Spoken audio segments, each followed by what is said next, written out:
I was on the verge of giving up on my biggest dream, until a machine asked me a question no one ever had. That question changed everything. For years, I lived a double life. By day, I was a freelance graphic designer. I created soulless logos, brochures for companies selling things that held no interest for me. It was a bread and butter job, nothing more. By night, I became someone else. In secret notebooks, I drew a world. A universe populated by strange creatures, bioluminescent plants, and ruined cities. It was my sanctuary, my passion, my secret garden. But to me, that's all it was, a hobby. Unsellable drawings. In this video, I'm going to tell you the story of how I transformed this secret garden into a real project, not by finding an agent or a publisher, but by collaborating with the tool I feared most, artificial intelligence.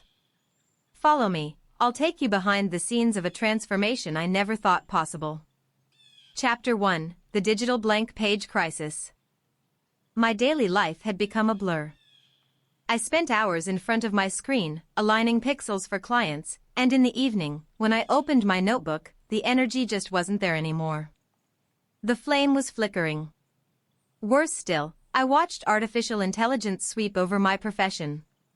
Every day, a new tool emerged, capable of generating logos, images, and designs in seconds. Fear set in. Not just the fear of losing my job, but a deeper fear, that of becoming obsolete, that even my creativity, my last refuge, could be replaced by an algorithm. I didn't talk to anyone about it, but this fear paralyzed me. My notebooks gathered dust. I told myself my creatures, my worlds, were too strange, too personal. Who would want them in an age when a machine can create a perfect image on demand? I was on the verge of packing everything away in a box and forgetting about it. For me, the battle was lost before it even began. I was just a lone artisan facing an industrial revolution. And it was at my lowest point that everything began. Chapter 2, The Absurd Challenge. One evening, chatting with a developer friend, I confided my despair in him. I spoke of AI as a monster devouring artists. He listened, then threw me a challenge, almost jokingly. What if, instead of seeing it as an enemy, you tried using it as an intern? A somewhat stupid but incredibly fast intern. Give it your monsters, just to see. The idea seemed ridiculous to me. Sacrilege, even. Entrusting my most intimate creations to a machine? Yet, his phrase started to sink in. Just to see. That night, I didn't sleep. Curiosity battled against my artistic pride. I told myself, fine. I'll do it. I'll give it my drawings and prove him wrong, that AI can't understand anything about my universe. I'll prove it's incapable of capturing the soul of my creatures. It was with this almost aggressive intention that I opened my computer, scanned about 10 pages from my notebook, and began interacting with a generative AI. I expected cold, lifeless imitations. What happened next shattered all my certainties. Chapter 3, The First Conversation. I started simply. I uploaded an image of one of my creatures, a kind of crystal fox that lives in petrified forests. I wrote a simple description, fantasy creature, fox made of crystal, in a stone forest. The AI generated images. Beautiful, technically impressive, but it's true, something was missing. I was about to declare victory. See, it has no soul. I told myself. But then, driven by some impulse I couldn't explain, I tried something else. Instead of giving it commands, I asked it a question. Based on this creature, what would its ecosystem look like? What would it eat? What would its predator be? And then, everything changed. The AI didn't just generate images. It started to write. It suggested that this fox didn't feed on flesh, but on moonlight reflected by the forest's crystals. It invented a predator, a kind of moss golem that absorbed light, creating a fascinating ecological dynamic. And then it asked me a question in return. If the forest is petrified, what original catastrophe caused it? I was stunned. The machine wasn't just executing. It was extrapolating. It was building. It was bouncing the ball back to me. For the first time, I wasn't an artist giving orders to a tool. I was engaged in a creative dialogue. Chapter 4: The Birth of the World. That first exchange was a revelation. I understood I had been using the tool incorrectly. It wasn't just an image factory. It was a superpowered brainstorming partner. In the weeks that followed, I spent my nights discussing with the AI. I gave it all my drawings, all my scattered notes. And together, we wove the tapestry. The AI helped me create a coherent map of my world, develop a historical timeline, and sketch out the basics of an ancient language for a lost civilization. Whenever I had an idea, I'd present it to the AI. It would develop it, put it into perspective, show me inconsistencies, or suggest avenues I would never have imagined. For example, I had drawn a city built on the back of a giant creature. The AI generated architectural diagrams adapted to a shifting biology, social systems based on the beast's migration cycles. My sketchbook, which had been just a collection of disjointed ideas, was becoming an encyclopedia. A coherent world, with its own rules, history, fauna, and flora. The passion that had died down was returning, stronger than ever.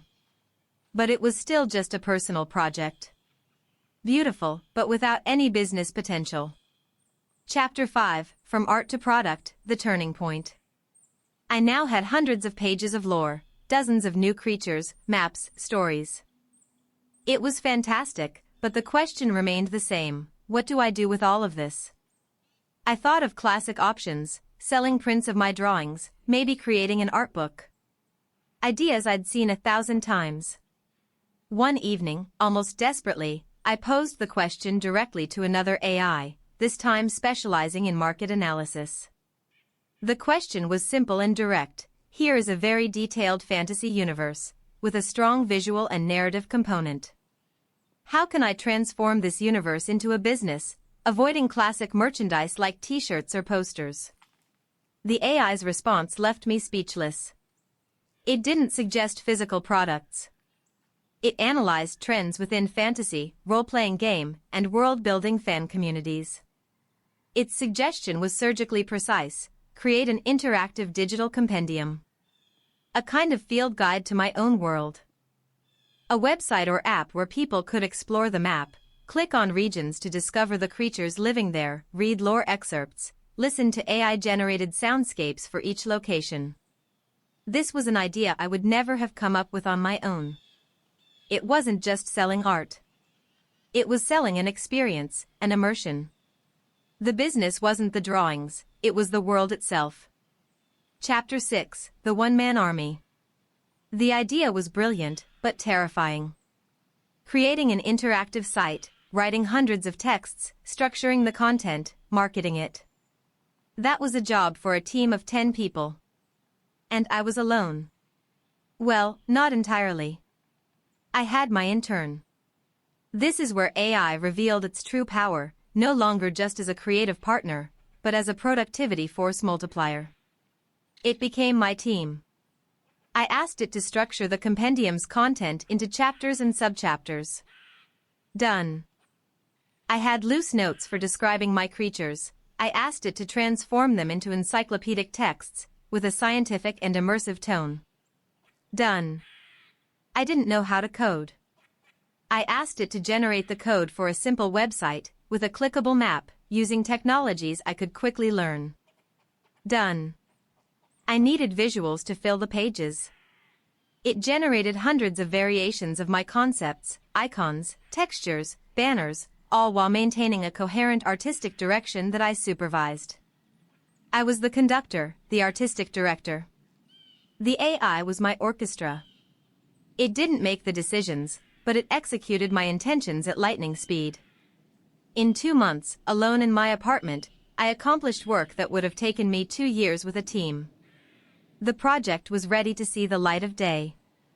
Chapter 7: The Launch and the Real Lesson. I decided to launch the project on a small crowdfunding platform. Without any expectations. My goal wasn't to get rich, but to see if this world, born in the secrecy of my notebooks, could resonate with even a handful of strangers. I prepared the page, used AI to help me write a compelling presentation text, and create a short demo video. Then, I clicked launch. For the first few hours, nothing happened. Doubt crept back in, stronger than ever. It was a stupid idea. No one cares about this. And then, a notification. A first backer. A name I didn't know. Then a second. A third. By the end of the first day, the modest goal I had set was met. But the most incredible thing wasn't the money. It was the comments. People weren't saying beautiful drawings. They were saying, I can't wait to explore the Sea of Whispers. Will we learn more about the fall of the ancients? They spoke of my world as if it existed. They made it their own. The business, I understood at that moment, wasn't the compendium. It was the community forming around it. My unsellable idea had found its audience. In conclusion, this adventure taught me a fundamental lesson. Artificial intelligence didn't create the business for me. It didn't invent the soul of my project. The soul was my drawings, my doubts, my dreams, hidden in those notebooks for years. I was something else. It was the bridge. The bridge between a raw idea and a structured concept. The bridge between a concept and a finished product.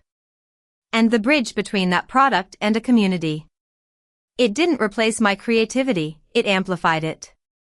It allowed me to build a cathedral when I thought I could only lay bricks. If you have an idea, a passion, a skill that's languishing in a corner of your mind, never dismiss it as too small or unsellable. The greatest risk isn't being replaced by a machine. The greatest risk is letting our best ideas die of loneliness. The tool is there. It won't give you the spark, but if you already have it, it can help you turn it into a blaze. My secret notebook is now a shared world. And it all started with a simple conversation with a machine. Follow us for your dose of business motivation. Don't forget to subscribe.